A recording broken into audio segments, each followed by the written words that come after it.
Mandukya Upanishad is one of the most powerful Upanishads. It's very short, very profound. It has a commentary by Gaudapada. Gaudapada comes in and, like a total badass, uses dream as philosophical proof of essentially why nothing exists. It's not nihilism though. It's very, very profound. He essentially uses dream and proves that waking and dream are both the same thing in this subject and object relationship. And that whenever there is an experience of waking or dreaming, there is a subtle falsity in all of it. And if we can realize that, we can get enlightened. The reason why I'm bringing it up is because when you have all these visuals, there's an inner world. You know, it might not be literally dreaming, but there's the waking world where you can see me on the screen now apart from you. But then if you close your eyes, there's the inner world where there's still a you and an other in that inner world. There's still a subtle, like usually a subtle first person perspective and an outside of me, but that's all within you, right? Mm-hmm. So knowing that there can be an inner world where there is a first person and a third and an inner and an outer in the inner world, we might guess that this world that has an inner and an outer is within another, right? And so it's in that other where this becomes in relationship to that outside, where this becomes a dream, where the very experience of I in this world versus what's outside of me is showing up in as a dream to this profound, indescribable other sleeper, you know. And that to me is what consciousness is, absolute, whatever, existence, whatever you want to say. And the way that you would do that practically in meditation is, if you're having a lot of visual experiences and you want to go to that next level, is to essentially ask the question, but with like very gently, what is all of this showing up in? Because if there's two things, there's an inner world and an outer world within me, in my visual, in my imagination, there's an inner and an outer, there's a me and a them. If there's two things, that relationship of two has to exist in something else, because you wouldn't notice that there's a relationship there if there wasn't, right? So if you think like in your dream world, you notice there's a you and there's a not you. So what's noticing that?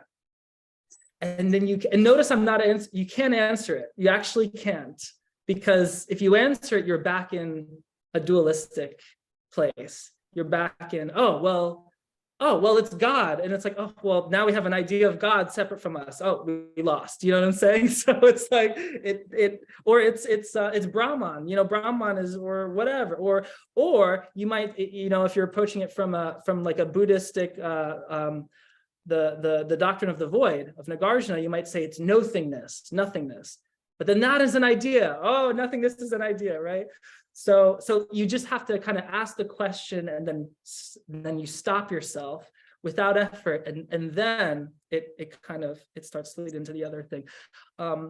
This is why so many occultists and mystics talk about silence, is because once you answer the question, it's not the answer.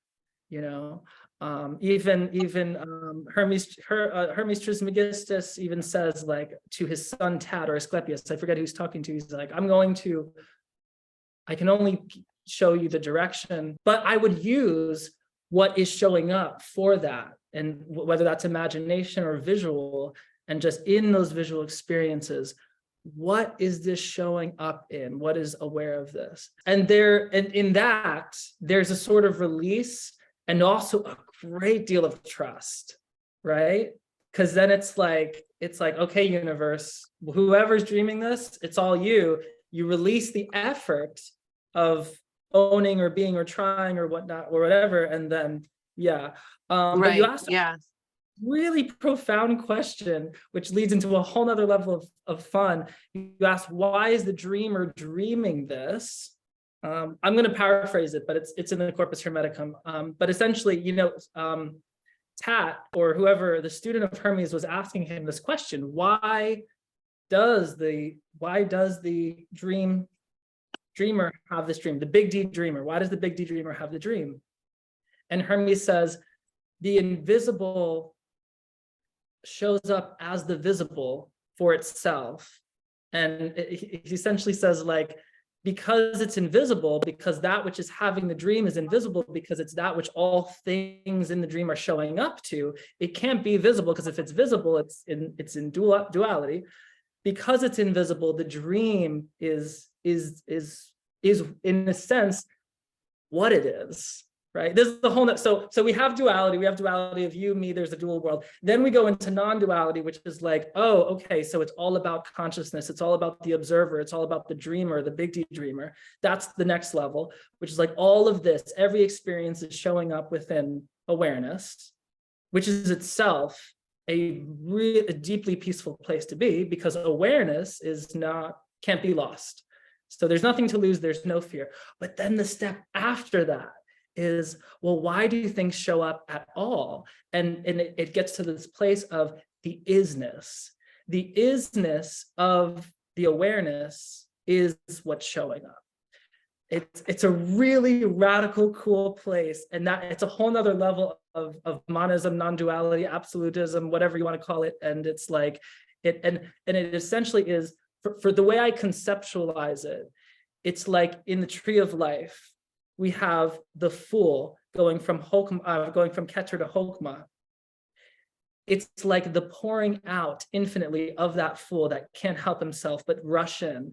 And that rushing into being, that fool going into the rest of the tarot, it's not that the whole tarot really appears to the fool, though sometimes I would conceptualize it like that. It's that the fool simply is.